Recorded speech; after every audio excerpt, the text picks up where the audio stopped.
안녕하십니까. 중용대로 살아가는 도리는 매일 얼굴을 부딪히고 사는 사람 관계에 달려있기 때문에 어렵지만 가까이 있다고 하는 것입니다. 말을 하면서 행동을 돌아보고 행동하면서 말을 돌아본다면 인간관계에서 상처를 주거나 멀어지지 않게 될 것입니다.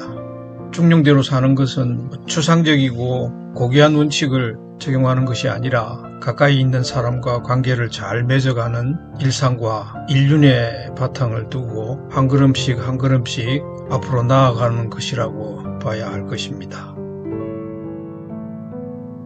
아는 것이 없는 시골의 부부라고 할지라도 일상적인 도리 정도는 알 수가 있고 또 실천할 수도 있습니다. 하지만 최고의 도리에 이르러서는 성인이라고 할지라도 모르는 지평이 있고 완전하게 할 수 없는 한계가 있다고 할 것입니다. 성인이라도 완전한 존재가 아니라 한 걸음씩 나아가는 존재인 것입니다.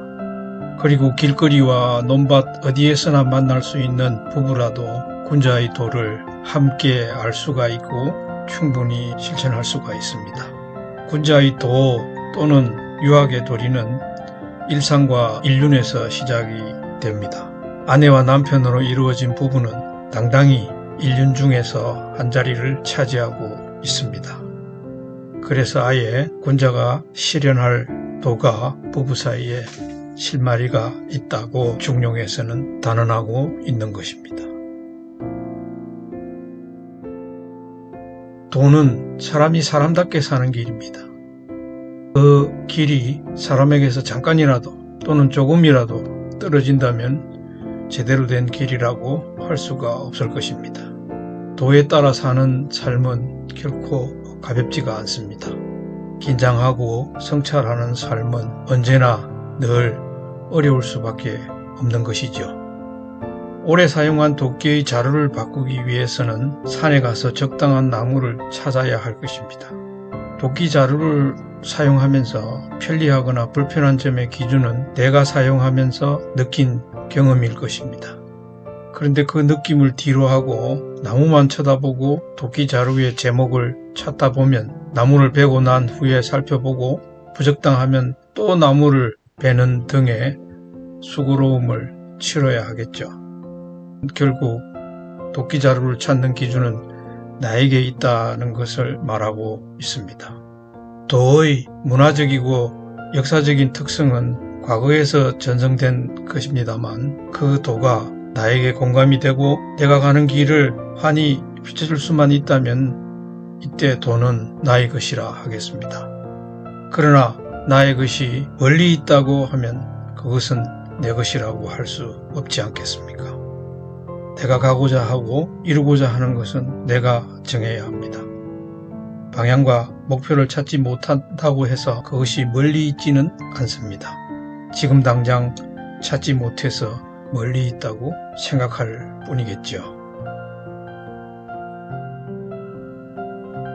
말은 불필요한 오해를 낳기도 하고 입장 차이에 따라 격렬한 논쟁을 낳기도 합니다.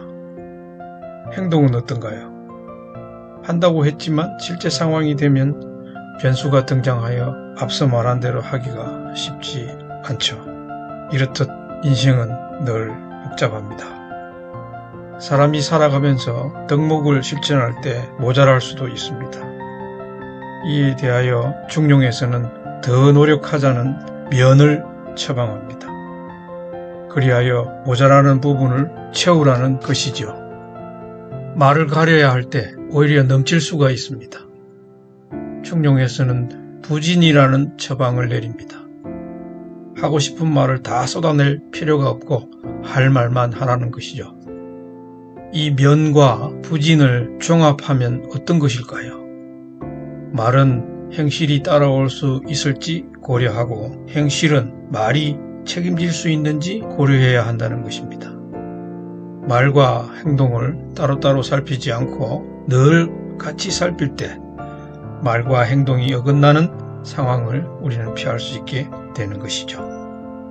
할 말을 딱 부러지게 모자라지도 넘치지도 않게 하면 얼마나 고상한가요? 할 행동을 제때 모자라지도 넘치지도 않게 하면 얼마나 우아한가요? 모두 예술의 경지에 도달했다고 봐야 할 것입니다. 모든 것이 부족하던 시절에는 열정과 노력을 강조했지만 모든 것이 풍족한 시절이 되자 계산과 효율을 따지게 되었습니다. 그러나 시대가 달라졌더라도 기본을 강조하는 이야기는 그 나름의 생명력이 있다고 생각됩니다. 비행기가 하늘을 날고 우주선이 달에 가는 시대라면 먼 곳과 높은 곳은 한 걸음에 훌쩍 날아서 갈 수가 있습니다. 이런 상황에서 천리길도 한 걸음부터라고 말하면 초점을 잘못 맞춘 것이 되겠죠. 하지만 이러한 시대에 불고 있는 걷기 열풍은 어떻게 이해해야 할까요? 사람들은 산티아고 순례길을 걷고 제주올레길을 걷습니다. 사람들이 빠른 속도가 주는 혜택을 누리면서도 자신이 점점 소외되는 느낌을 받는 것입니다. 오리배나 레일바이크를 타고 땀을 흘리다 보면 괴로움보다 즐거움을 더 느낄 수가 있습니다. 이러한 즐거움은 내가 직접 했다는 점에 바탕을 두고 있죠. 여기에는 중간을 건너뛰는 비약은 없습니다. 중용은 비약이 없는 지극히 평범한 이야기가 왜 생명력이 있는지 사람들로 하여금 다시 생각하게 합니다. 해야 할 일이 닥쳤을 때 겨우 움직이는 것이 아니고 닥치기 전에 미리 고려하고 검토하여 결정하여야 합니다. 이러한 요구는 사람으로 하여금 추상적이고 전체적인 사고를 하도록 이끌어 줍니다. 자신 앞에 다가온 기회를 알아차리면 잽싸게 기회를 포착하여야 하는데 대부분의 사람들은 긴가민가 하다가 기회의 문이 닫히려고 할 때 비로소 발버둥을 치지만 아쉽게도 버스는 더 기다려주지 않고 정시에 떠나버리게 되죠. 쫓겨서 일을 하면 부분에 갇혀서 전체를 보지 못하게 됩니다. 미리 준비하면 일의 완급을 여유있게 검토할 수가 있고 또 문제가 생겨도 당황하지 않고 느긋하게 처리할 수가 있습니다. 그리고 예측 가능성이 높아져서 내가 의도한 대로 일이 진행될 가능성이 높아지게 되는 것이죠.